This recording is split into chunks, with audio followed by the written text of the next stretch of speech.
Kanisa la Kiinjili la Kilutheri Tanzania limewataka waratibu wa idara za mawasiliano katika dayosisi mbalimbali za kanisa hilo kuendelea kuzingatia maadili ya uandishi na utoaji wa habari za kanisa pamoja na elimu juu ya mabadiliko ya tabia nchi.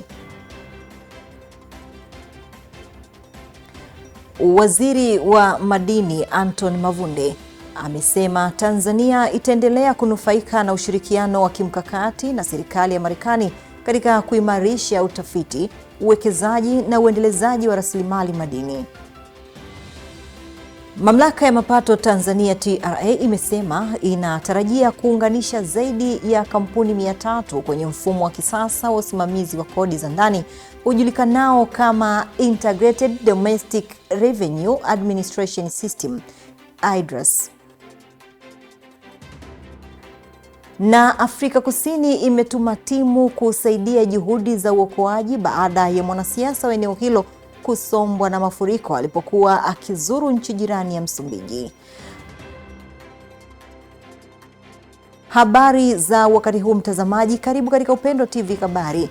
Jina langu ni Rose Palanjo, nitakusomea habari za kitaifa na hapo baadaye utasomewa habari kutoka mataifa mbalimbali na kisha mamlaka ya hali ya hewa Tanzania TMA watakuletea utabiri wa hali ya hewa. Tuanze na habari za kitaifa tukianzia huko mkoani Kilimanjaro.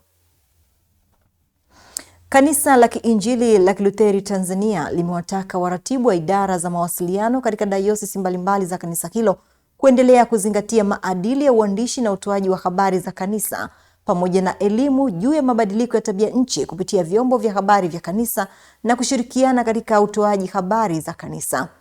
Wito huo umetolewa na Naibu Katibu Mkuu Misioni na Uinjilisti kutoka KKKT makao makuu, Mchungaji Godfrey Walalaze, wakati akifungua warsha ya siku 3 ya waratibu wa idara za mawasiliano wa dayosisi zote za kanisa hilo ambao wamekutana mjini Moshi kuhusu maadili ya uandishi, ambapo amesema mafunzo hayo yataimarisha idara hizo.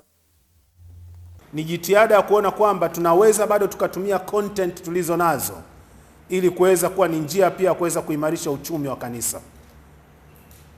Nafikiri baadhi yenu inawezekana wamekutana na taarifa hizi kwamba tunajaribu kutengeneza platform ambayo baadaye itaweza kutuleta sisi wote kama wana KKKT. Tuko takriban milioni 8.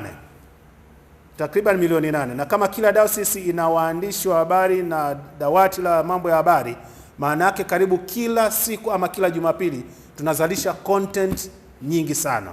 Lakini anaye consume content hii tunafaidikaje nayo?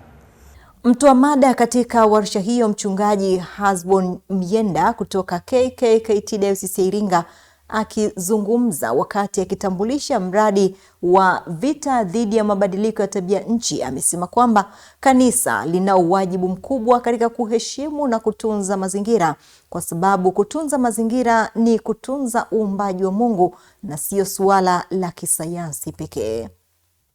Wenu kama waandishi wa habari pia ni muhimu ili kufanikisha dhamira ya kanisa ya kulinda uumbaji wa Mungu. Kama kanisa wana wajibu wa kuhimiza watu katika kulinda uumbaji wa Mungu. Mwishoni, mradi huu ni fursa ya kipekee kwa kanisa la Kiinjili la Kilutheri kuunganisha imani, elimu na vitendo katika utunzaji wa mazingira. Kwa hiyo utakuta kwamba imani kwanza, sisi kama Wakristo tunaamini nini kuhusu mazingira. Elimu kwa watu tutawapelekea, lakini vitendo pia vya utunzaji wa mazingira na usafi. Kupanda miti, kupanda maua, kuweka mazingira safi mahali pote. Naye Neville Meena kutoka Media Brains akitoa mada juu ya uandaaji wa maudhui ya kihabari kuhusu mabadiliko ya tabia nchi, amesema vyombo vya habari vya kanisa vinapaswa kutoa taarifa za kuaminika kwa kuzingatia zaidi maslahi ya umma na kwamba waandishi wa habari lazima waunganishe maamuzi ya kisera katika vyombo vyao ili kupata matokeo chanya katika jamii. Mifumo yetu imekaaje? Sheria zetu zikoje? Taratibu zetu zikoje? Avoid misinformation and false balance. Taarifa ambazo unawachika nazo, achana nazo. Unajua false balance? Kubalance, tunasema kubalance stories ni muhimu Sasa unaweza kubalance uongo. Sema ukabalance kumbe ulichobalance sio chenyewe. So avoid false balance. Warsha hiyo inahusisha waratibu kutoka katika dayosisi 24 kati ya dayosisi 28 na inaongozwa na kauli mbiu kutoka kitabu cha Maombolezo 5 mstari wa 4, tumekunywa maji yetu kwa fedha, kuni zetu twauziwa. Kutoka huko mkoani Kilimanjaro, mtazamaji, na sasa tuangazie habari kutoka jijini Dodoma. Waziri wa Madini Anton Mavunde amesema Tanzania itaendelea kunufaika na ushirikiano wa kimkakati na serikali ya Marekani katika kuimarisha utafiti, uwekezaji na uendelezaji wa rasilimali madini, hususan madini ya kimkakati yanayohitajika kwa viwango vikubwa duniani. Taarifa yake Okuli Julius inasomwa studio na Francisco Nongolo. Akizungumza leo na waandishi wa habari katika jiji hilo mara baada ya kupokea ugeni kutoka Wizara ya Nishati na Madini ya Marekani ulioongozwa na kaimu balozi wa Marekani nchini Tanzania Andrew Rentsi, Waziri Mavunde amesema ushirikiano huo ni kielelezo cha mahusiano imara kati ya Tanzania na Marekani yaliyojikita katika ajenda za maendeleo pamoja. Kupitia Wizara ya Madini na Nishati ya Marekani wamekuja na programu hii maalum ambayo lengo lake kubwa ni kuweza kusaidia utekelezaji wa ajenda za kimaendeleo za nchi yetu Tanzania, ikiwemo kwenye sekta ya madini. Tanzania ni kati ya nchi ambazo zinafahamika kwa kuwa na rasilimali madini ya kutosha na madini mbalimbali ambayo hivi sasa yana mahitaji makubwa sana duniani. Hivyo, kwa zoezi hili ambalo limefanyika la uwepo wa Wizara ya Madini ya Marekani kufanya kazi pamoja kupitia STAMICO na GST, kuna kwenda kuimarisha uhusiano wetu, lakini vile vile na kujenga uwezo wa kiujuzi kwa watu wetu, hasa wa Tanzania waliopo katika eneo hili la. Mavunde amesema kupitia ushirikiano huo, serikali ya Marekani kwa kushirikiana na shirika la madini la taifa STAMICO litaendesha utafiti wa kina katika baadhi ya leseni zinazomilikiwa na STAMICO kwa lengo la kubaini maeneo yenye fursa kubwa za uwekezaji wa madini. Kupitia utaratibu huu wa kufanya kazi pamoja na hasa kwenda kwenye utafiti wa kina, itasaidia sana kuweza kubaini maeneo ambayo nchi yetu imejaliwa rasilimali na mwisho wa siku kuja kupata mgodi mwingine mkubwa, hasa katika maeneo ya mikoa ya Mtwara na Lindi ambako ndo zoezi hili limefanyika. Tunategemea ya kwamba kupitia ushirikiano wetu huu tutaongeza eneo kubwa zaidi la nchi yetu ambalo litakuwa limefanyiwa utafiti wa kina. Serikali ya Marekani iko tayari kushirikiana na serikali ya Tanzania katika kuongeza eneo la kufanyia utafiti katika nchi yetu Tanzania na kuwajengea uwezo wa Tanzania wawe pia baadaye wanaweza kusimamia vizuri rasilimali zetu kupitia mafunzo ambayo watakwenda kutupatia na hasa katika eneo hili la utafiti wa kina. Ndugu zangu waandishi wa habari, eneo ambalo nakwenda kufanyia utafiti wa kina ni eneo ambalo lina madini kinywe ambao ni graphite. Mahitaji ya madini kinywe duniani ikifika mwaka 2050 itakuwa ni tani milioni 4.5 kwa mwaka. Tanzania ipo kwenye nafasi nzuri kuwa mmoja ya wasambazaji wakubwa wa madini haya katika mahitaji ya kidunia. Kwa upande wake, kaimu balozi wa Marekani nchini Tanzania Andrew Rentsi amesema serikali ya Marekani itaendelea kushirikiana na Tanzania katika sekta mbalimbali ikiwemo sekta ya madini ili kuhakikisha utafiti wa kina unafanyika na fursa za uwekezaji zinabainishwa kwa manufaa ya pande zote. Truly unleash Tanzania's potential in attract the power, technology and innovation of the American private sector. Hatua hiyo inaendelea kudhihirisha dhamira ya Tanzania na Marekani kuimarisha ushirikiano wa maendeleo katika sekta ya madini sambamba na kuhakikisha rasilimali za taifa zinatumika kwa manufaa ya wananchi na maendeleo kwa ujumla wa Tanzania. Kwa taarifa hiyo, mtazamaji, turejea jijini Dar es Salaam ambapo mamlaka ya mapato Tanzania TRA imesema inatarajia kuunganisha zaidi ya kampuni 300 kwenye mfumo wa kisasa wa usimamizi wa kodi za ndani ujulikanao kama Integrated Domestic Revenue Administration System (IDRAS) na hivyo kutatua kero mbalimbali za huduma za kikodi. Hayo yameelezwa na kamishna wa kodi za ndani Alfred Mregi wakati wa mafunzo ya mfumo huo kwa walipa kodi wa ndani yaliyofanyika jijini Dar es Salaam, ambapo amesema kwa kuanzia Februari 9, 2026 taasisi 60 zitaanza kuingizwa katika mfumo huo ambao unatajwa kurahisisha shughuli za kikodi baina ya TRA na wadau wa kodi za ndani, hususan wafanyabiashara wadogo, wakati na wakubwa. Kwa hiyo ni mfumo rahisi na rafiki ambao hauna usumbufu wote katika kuutumia. Mwenye simu atatumia, mwenye kompyuta atatumia, mwenye vishikwambi atatumia. Kwa hiyo uko very friendly, anatumia vyote hivi. Kwa kama kodi ilikuwa inatozwa kwa 30%, itaendelea kuwa 30%. Tunachokizungumza hapa ni kwamba mfumo huu utatupatia taarifa pana. Kwa hiyo tutatoza katika usahihi zaidi kuliko tulivyokuwa tukitoza hapo awali. Lakini kwa maana ya viwango vitakuwa ni vile vile. Na mimi naamini kwamba huu mfumo unakwenda kuleta matumaini kwa wafanyabiashara wa uamini na wautumie, kwa sababu unakwenda kuwapunguzia adha. Ameongeza kuwa mfumo huo utaleta tija kwa wadau wa kodi na TRA kwa kuwa mfumo huo ni rafiki kwa matumizi na sio gharama, na hivyo kuwaomba wafanyabiashara kujifunza vyema na wauelewe.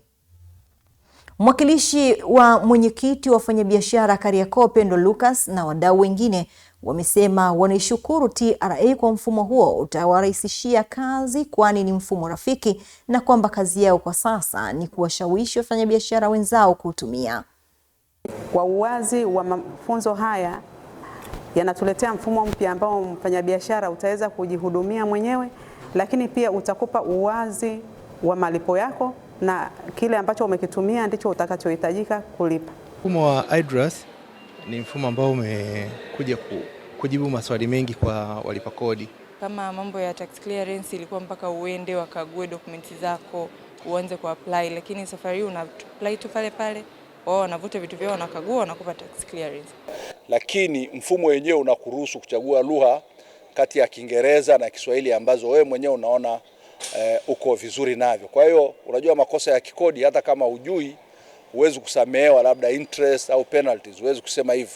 Tax consultant, wafanyabiashara tofauti, wahasibu pamoja na wadau wengi wa kodi wameweza kuhudhuria katika kongamano. Kwa hiyo nadhani ni mfumo mzuri sana na tunatarajia mazuri.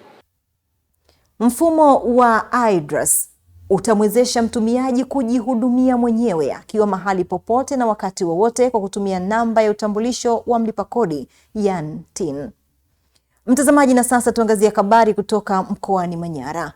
Wananchi mkoani humo wametakiwa kuwatumia mawakili na wanasheria wenye weledi katika utatuzi wa kesi mbalimbali ili changamoto zao zitatuliwe kwa wakati, hasa migogoro ya ardhi ambayo imekithiri mkoani humo. James Stanley na ripoti zaidi. Wito huo umetolewa na mkuu wa mkoa wa Manyara Kunisindiga wakati wa uzinduzi wa kamati ya ushauri wa kisheria ngazi ya mkoa na wilaya pamoja na kliniki za huduma ushauri wa kisheria bila malipo mkoa wa Manyara, ambapo mawakili zaidi ya 30 wa serikali wameweka kambi mjini Katashi wilayani Hanang kuhudumia wananchi. Huduma katika taifa hili zinamfuata mwananchi. Kwa hiki ambacho tunakifanya leo sisi ni huduma ya kisheria. Kwa hiyo huduma hii pia leo, kwa sababu ndio tumefanya uzinduzi, wananchi watatufuata hapa, lakini baada ya hapa kamati tutatazama namna ya kutoka na kuwafuata wananchi walipo ili kwenda kuwapelekea huduma hii huko kwao walipo.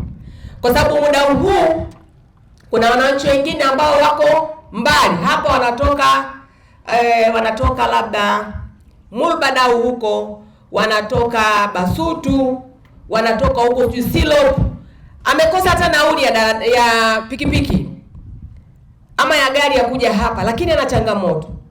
Kwa hiyo tukitoka hapa tukamfuata alipo, maanake ni kwamba tumewasogezea huduma, lakini pia tumetekeleza maelekezo ya viongozi wetu wakuu akiwemo Mheshimiwa Daktari Samia Suluhu Hassan ambaye anataka wananchi wapelekewe huduma walipo. Mkurugenzi wa ratibu na huduma za ushauri kutoka ofisi ya mwanasheria mkuu wa serikali Neema Ringo amesema kamati hizo zilianza kufanya kazi Januari 19 hadi Januari 25 yenye zaidi ya mawakili 30 wa serikali itafikia wananchi zaidi ya 300 wa mkoa wa Manyara na maeneo jirani. Wangu kwa wananchi wa Manyara na mikoa ya jirani wafike katika eneo hili la Mount Hanang stadium kwa ajili ya kusikilizwa changamoto zao mbalimbali zilizopo, na hata kama hawana changamoto wanaweza kuja kupata elimu ya sheria kuhusu masuala mbalimbali ya kisheria ambayo yatawasaidia tu kuishi vizuri kwenye jamii bila kukinzana na sheria na kuelewa haki zao na wapi waweze kuzitafuta. Karibuni sana. Tuko hapa kuanzia jana na mpaka tarehe 25, lakini pia mmeshuhudia kuzinduliwa kwa kamati ya ushauri ya mkoa pamoja na wilaya. Hizi kamati zenyewe ni za ushauri wa kisheria kama jinsi majina yao yako. Na hizo kamati zipo, haziondoki. Sisi baada ya siku 5 tutaondoka, lakini kamati zile zipo kwenye levo ya mkoa na levo ya wilaya.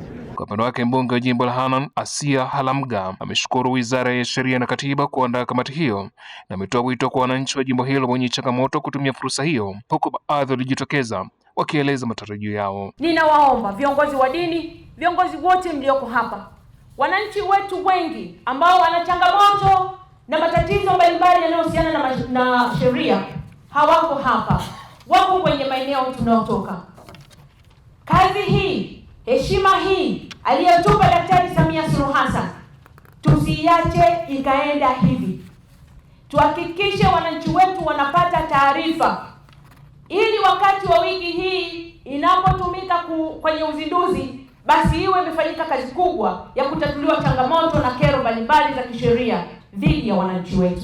Tatizo ambalo limenileta hapa ni kuhusiana na migogoro ya ardhi ambao umeanza mwaka 2011 mpaka sasa hivi imefika miaka 15, takriban miaka 15 naendesha hiyo kesi.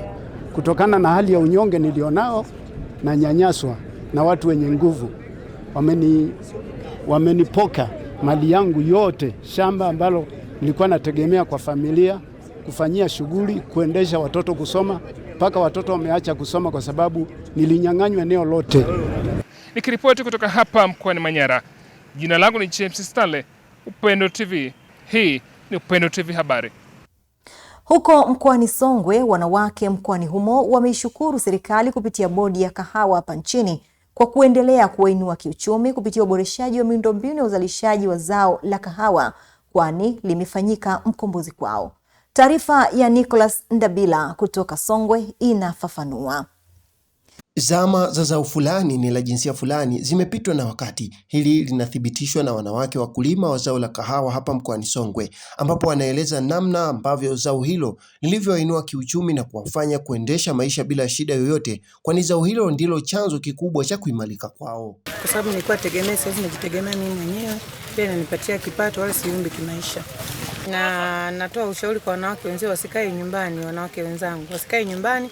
Zao hili ni mkombozi, linatupatia tija sana, wala sio tegemezi. Na saizi mtu hawezi kunizalau kwa sababu nalima vizuri, napata kipato kizuri, sio tegemezi kwa mtu. Najitegemea mimi mwenyewe.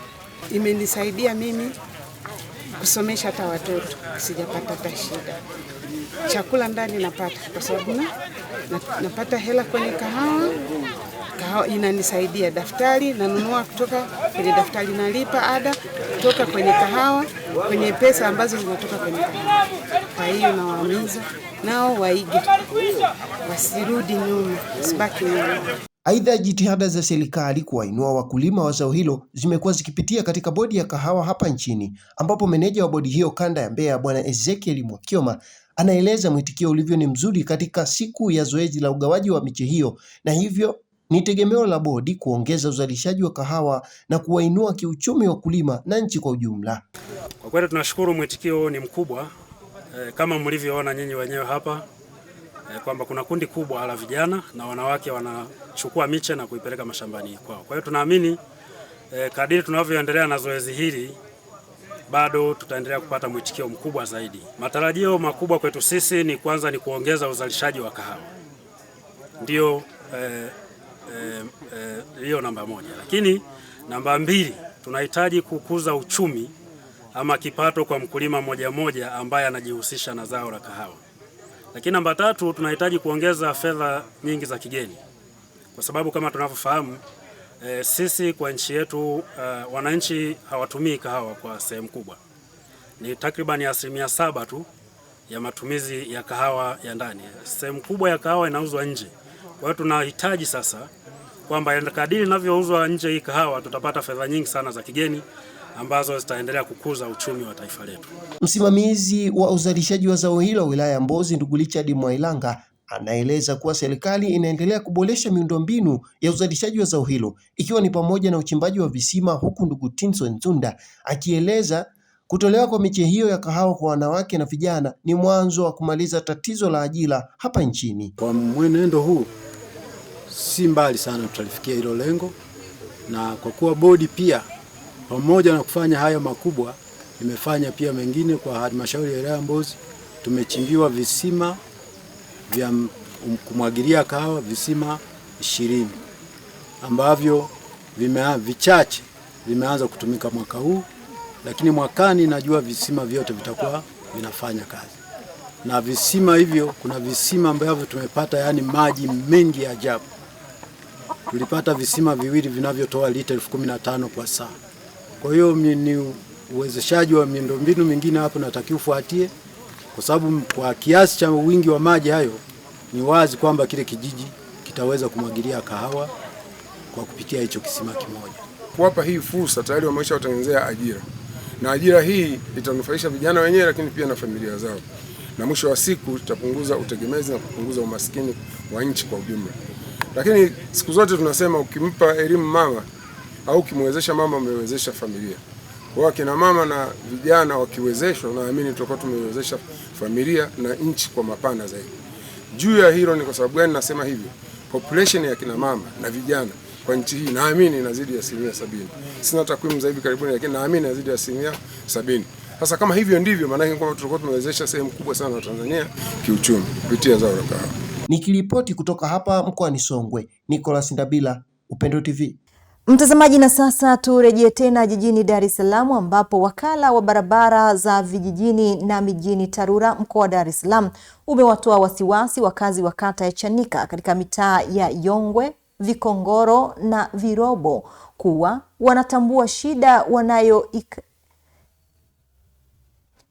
wanatambua shida wanayokabiliana nayo ya barabara kutoka nguvu kazi hasa eneo la Chemchemu Virobo, na kuwa tayari ipo kwenye bajeti na kwa sasa wameanza kutekeleza kwa vipande vichache korofi.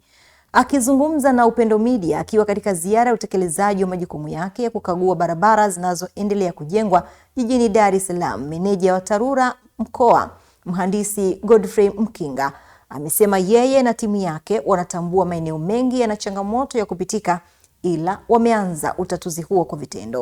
Kwa hivyo tumeshamwelekeza mkandarasi na tumeshafanya mapitio kwenye hilo eneo lake la hizo kazi, na kuna kazi nyingi maeneo yale yametakiwa kurudia, kwa sababu kweli tumeangalia, tumeona kuna vitu ambavyo haviko sawa kama ambavyo ilikuwa imeonekana, na sisi tulishaona kabla nyinyi ya kufika, tulishakuona, tulishamwagiza mkandarasi afanye hayo marekebisho.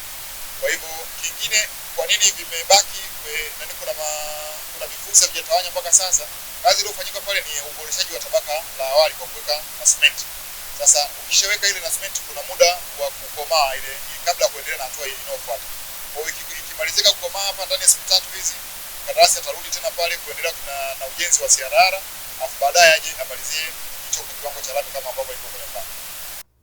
Aidha, Mhandisi Mkinga akitolea ufafanuzi wa ujenzi wa lami fupi kuingia katika baadhi ya mitaa ikiwamo Majohe, Italian, Nguvu Kazi kwenda Virobo, amesema ni mwanzo wa utekelezaji wa uboreshaji miundombinu, huku akitoa wito kwa wananchi kutunza miundombinu hiyo sanjari na kuacha kutupa takataka kwenye mitaro. Nisemea hata hilo sasa la hiyo barabara ya Yongwe, changamoto hiyo ambayo unaipata tutakwenda kuangalia, na tumeiona pia yako maeneo mengine ambayo kwenye mpango wetu ya bajeti yetu hii ambayo tunakwenda kuipitisha sasa hivi kuiweka sehemu ya ile barabara changalawe au maeneo korofi.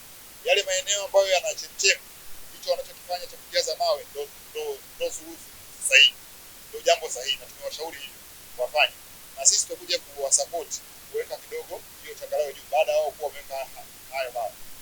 Kwa hiyo tunajenga pamoja, rasilimali hazitoshi, lakini tujenge pamoja.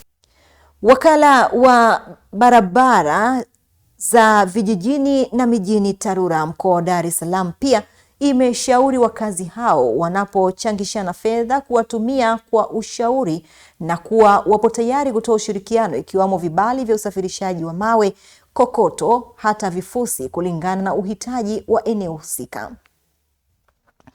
Huko jijini Mbeya, wanafunzi zaidi ya 140 wa shule ya msingi Kabanga Mazoezi wilayani Kasulu mkoani Kigoma wenye ulemavu wa ngozi yani ualbino, kusikia, kuona, akili na viungo wameomba serikali na wadau wa maendeleo kuwasaidia mahitaji mbalimbali ya elimu, hasa sare za shule, vifaa vya kusomea wasioona na madaftari, ili waweze kutimiza ndoto zao kupata elimu na kufikia malengo kielimu. Kutoka wilayani Kasulu mkoani Kigoma, mwanahabari wetu Kadislaus Ezekiel na taarifa zaidi. Tushirikiane pamoja kama familia. Licha ya nyuso zao kuwa na tabasamu na bashasha, wanafunzi hawa wa shule maalum ya msingi Mazoezi Kabanga wanakuja kwa jamii kuomba msaada wa kufanikisha mahitaji mbalimbali ili kujikwamua na kusoma kwa utulivu. Tunayo mahitaji mengine ambayo tunahitaji kusaidiwa. Mahitaji haya ni kama uniform, mafuta na madaftari. Hivyo tunaomba hata wadau wengine waweze kutusaidia sisi wenye uhitaji. Sisi kama walemavu tunayo mahitaji mengi ambayo yakiwemo pia madaftari ya kuandikia, kalamu za wino, mafuta ya kujipaka, lakini pia na kwa sisi wasichana taulo za kike. Mkuu wa shule maalum ya msingi Mazoezi Kabanga, Mwalimu Kurwa Goodraki, amesema licha ya serikali na wadau kusaidia vitu mbalimbali mara kadhaa, bado wanafunzi kulingana na mazingira yao ya ulemavu wanakuwa na uhitaji. Kuna watoto wenye ulemavu wa akili ambao hawa wanasoma day, wanasoma hapa lakini wanaenda kulala nyumbani kwao, kwa maana kwamba tunasajili watoto ambao wanatoka katika mazingira haya ya hapa. Lakini pia tuna watoto wenye ulemavu wa viungo, hao wanakaa boarding. Lakini pia tuna watoto wenye ulemavu waita viziwi ambao hawasikii. Lakini pia tunao watoto wenye arubino ambao pia wanakaa boarding. Changamoto ambazo tunakutana nazo ni pamoja na kwamba watoto wetu wanatoka katika familia tofauti tofauti, hasa hizi familia ambazo ni maskini, ambapo unakuta mtoto anaweza kaenda likizo, anavorudi shuleni hapa utakuta hana mafuta, hana daftari, hana uniform. Katika kufanikisha mahitaji kwa wanafunzi hawa, Mamlaka ya Mapato Tanzania TRA mkoa wa Kigoma imefanya matendo ya huruma kwa kutoa vitu mbalimbali ili kuwapa faraja na matumaini, kutambua kuwa jamii inawapenda na kuwajali. Kwa mazingira niliona, kusema kweli kuna haja ya kushirikiana na vituo hivi kote Tanzania, kwa sababu ni kweli hawa watoto wanatuhitaji sisi kwa ajili ya makuzi na jinsi wanavyoendelea kupata elimu katika vituo hivi. Kuna uhitaji mkubwa sana. Tumetoa mchele, tumetoa sukari, tumetoa mafuta ya kupikia, tumetoa sabuni za unga, tumetoa sabuni za vipande za miche, tumetoa mafuta ya kujipaka, tumetoa madaftari, tumetoa magodoro na mabegi makubwa na hivi mabegi madogo kwa ajili ya madaftari. Takribani kama milioni 8 thamani ya vitu ambavyo tumekuja kutoa. Tunao wajibu wa kurudisha sehemu ndogo ya kile ambacho tunakipata, kile ambacho tunakikusanya kwa ajili ya jamii. Kwa hiyo ndio maana tumeweza kupata nguvu ya kuja kuwaona nyie watoto wetu, kuweza kuwasalimia, lakini kuweza kuwaletea zawadi ambayo mnaiona hapo. Ni kitu kidogo, lakini wanaohitaji Tanzania wapo wengi mno. Mtazamaji, na sasa tuangazie habari kutoka jijini Mbeya, ambapo wananchi wa wilaya ya Rungwe mkoani humo wanatarajia kuondokana na adha ya usafiri na usafirishaji baada ya kukamilika kwa barabara ya Katumba Mbambo Tukuyu yenye urefu wa kilomita 79.4 ambayo ni kikwazo cha shughuli mbalimbali za kijamii.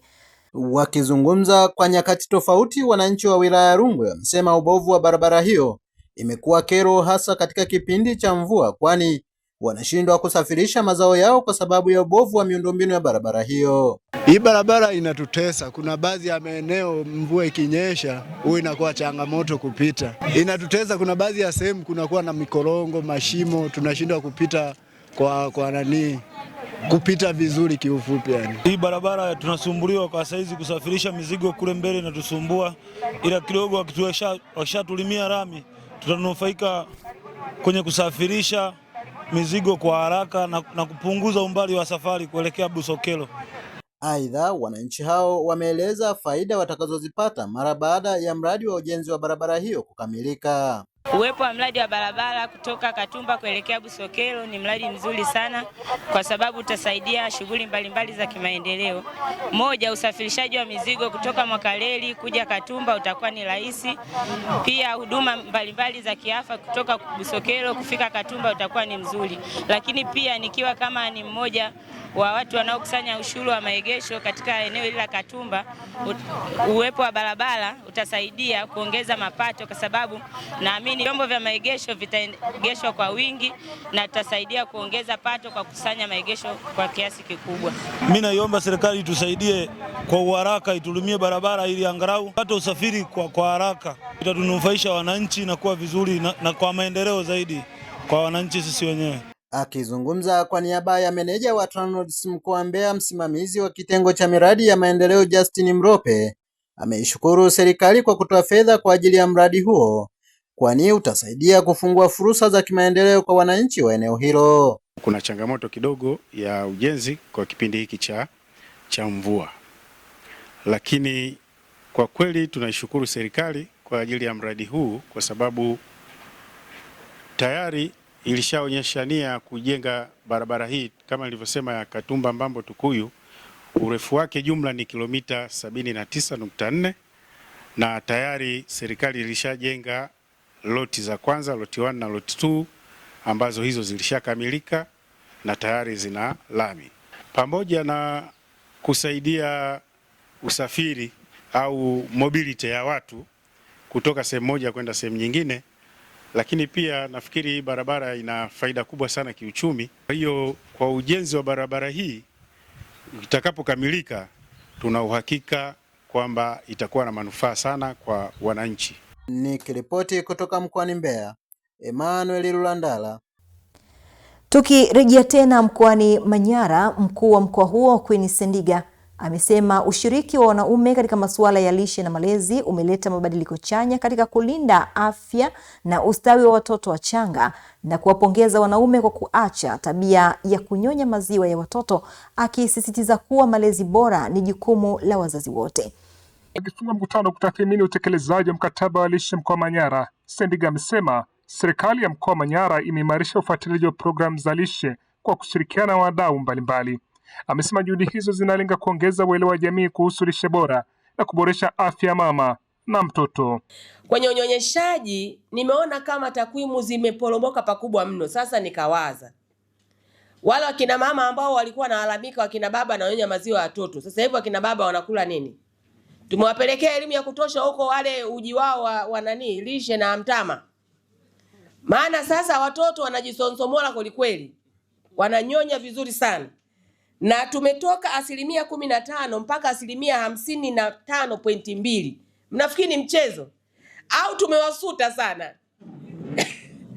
Bali nilikuwa nawaza nikasema au akina baba tumewasuta sana, sasa mmeona aibu. Sasa waliobakia hawa wachache ni jukumu letu sasa kwa akina baba pamoja kuhakikisha kwamba tunawasaidia wakina mama waweze kunyonyesha watoto wetu nyumbani vizuri. Palipobakia ni padogo sana, kazi imefanyika kubwa sana hapa. Na kwa kweli ninajua kabisa hapa maafisa lishe pamoja na wale waja kule chini mmefanya kazi kubwa sana. Hongereni sana. Kwa sababu hii ilikuwa ni changamoto kubwa, na sio tu changamoto, lakini pia ilikuwa ni swala la fedhea. Kwamba mama amejifungua, maziwa yanatoka, kwa sababu maziwa ya mama yanatoka ni mpango wa Mungu. Mtoto aweze kupata chakula. Sasa maziwa yanatoka, mtoto hanyonyi. Maziwa yale yanaenda wapi sasa? Mtoto anakula nini? Ulanzi. Lakini sasa tumeona sasa kiwango kimeongezeka, manake ni kwamba wakina mama na jamii pamoja na wakina baba wenyewe, maana na nyie pia nisiko kupongezeni nitakuwa sijawatendea haki. Jamani, wakina baba huko salama? Salama. Hongera, mmeacha maziwa ya watoto jamani. Kwa mujibu wa mkuu huyo wa mkoa wa Manyara umeendelea kufanya vizuri katika kupambana na udumavu wa watoto, ambapo kiwango kimepungua kutoka 36% hadi 32%. Amesema mafanikio hayo ni matokeo ya utekelezaji wa afua za lishe na mabadiliko ya tabia katika jamii. Sisi kama mkoa na utafiti ambao wataalamu wamekuja wametuambia, tumeendelea kufanya vizuri. Tunapanda juu kabisa. Tunapanda juu kabisa. Tumeambiwa kwamba udumavu wa watoto hawa ambao wako chini ya miaka 5 umepungua kutoka 36% mpaka 32% 2022. Na wataalamu bado wapo mtaani kwa kiendelea kufanya kazi ya utafiti sasa wa miaka hii iliyoko kwa sasa hivi ambao tunaenda nayo. Kwa imani yetu kubwa ni kwamba watakapokuja na taarifa ya 23 mpaka 25, inawezekana tukawa tumepungua zaidi. Kwa sababu hata ukiangalia tu kwa macho unaona kuna maeneo yana afadhali. Lakini hata masuala ya ukondefu pia yamepungua kutoka 6.4 ilipokuwa mpaka 4.7. Sendiga ametoa wito kwa viongozi na wananchi kuendeleza ushirikiano katika masuala ya lishe. Amesitiza kuwa kulinda afya ya watoto ni uwekezaji muhimu kwa maendeleo ya mkoa wa Manyara na taifa kwa ujumla. Na watu hao ni sisi ambao tuko humu ndani ya chumba hiki. Kazi kubwa inayoendelea kufanywa, tuhakikishe kwamba elimu inakwenda sawasawa kwenye maeneo ambayo yanayotakiwa. Hiyo inaweza kutusaidia. Kinyume cha hapo tutakuwa tunaendelea kudumaza maendeleo, lakini pia mkoa utakuwa kuna watu ambao ni wadumavu. Na nimeambiwa pia kwamba upungufu umeendelea kuonekana kutoka kwenye changamoto iliyokuwa inawakumba wakina mama ambao wanakufa wakati wa kujifungua. Sasa hivi asilimia imepungua kutoka 37.4 mpaka 36.8. Mtazamaji, na sasa tuangazie habari kutoka visiwani Zanzibar. Naibu Katibu Mkuu Ofisi ya Rais, Katiba, Sheria, Utumishi wa Umma na Utawala Bora Zanzibar, Ali Mihaji, amesema jeshi la polisi linalo wajibu wa kuwalinda watoto ili kuhakikisha kuwa wanakuwa katika mazingira ya amani na usalama bila vitendo vya udhalilishaji vinavyofanywa na baadhi ya watu wasio waadilifu kwenye jamii. Kauli hiyo ameitoa leo wakati akifunga mafunzo ya siku 3 ya kuwajengea uwezo watendaji wa dawati la jinsia na watoto ambapo washiriki walijifunza matumizi ya mfumo wa kielektroniki katika kutunza na kuhifadhi taarifa za mtoto. Jeshi la polisi katika muktadha wa kuwalinda watoto ni watu wa msingi sana. Mna role kubwa sana. Mtu yoyote akipata changamoto anakimbilia polisi. Kwa nini polisi? Ndio walinzi wa mali na raia, si ndio? Mna jukumu kubwa. Madawati haya yaliyoanzishwa kwa kweli ni msaada mkubwa katika kustawisha ulinzi wa watoto. Kitu cha msingi kwenu ni kufanya kazi kwanza kwa kujitolea. Aidha, amebainisha kuwa ni muhimu kuwalinda watoto kwa kutumia takwimu na taarifa sahihi dhidi ya vitendo vya ukatili na unyanyasaji wa kijinsia na kuendelea kuwepo kwa usimamizi ulio bora. Kwa upande wake, mkuu wa dawati la jinsia na watoto makao makuu ya polisi Zanzibar, mrakibu msaidizi wa polisi ASP Ali Mohamed Othman, amewapongeza wadau mbalimbali wanaoendelea kutoa ushirikiano kwa pamoja kuhakikisha watoto wanaendelea kubaki kuwa salama na kuepusha na vitendo vya udhalilishaji pamoja na ukatili mwingine unaoweza kuathiri maisha yao ya baadaye. Niendelee kuwashukuru wafadhili wetu wa mafunzo haya, UNICEF. Wamekuwa mstari wa mbele kutusaidia kwenye mafunzo haya na mengine mengi ambayo wamekuwa wameshatufanyia. Yenyewe haya ushikaji mkono wao umekuwa ukituwezesha kufanya mambo mengi ambayo yanaleta tija. Na haya mwisho tukiyafanya faida itakuja kwetu, kwa jamii yetu, lakini mwisho wa siku kwenye nchi yetu kwa ujumla wake. Na itakuwa tumeungana mkono na ile dhamira njema ya Mheshimiwa Rais wetu Dr. Hussein Ali Mwinyi katika kupambana na makosa haya ya udhalilishaji wa kijinsia na ukatili kwa watoto. Kwa majina naitwa Ishaka, ni afisa dawati kutoka mkoa wa Mjini Magharibi na wilaya Magharibi B. Tarehe 19 hadi tarehe 21 nimepata bahati ya kuhudhuria mafunzo ya ukusanyaji wa taarifa kwa ulindaji wa mtoto kupitia mfumo rasmi unaotambulika kwa jina la Primero. Mtazamaji, ikiwa hizo ni habari za kitaifa, na sasa tupate mapumziko mafupi, tukirejea ni habari za kimataifa.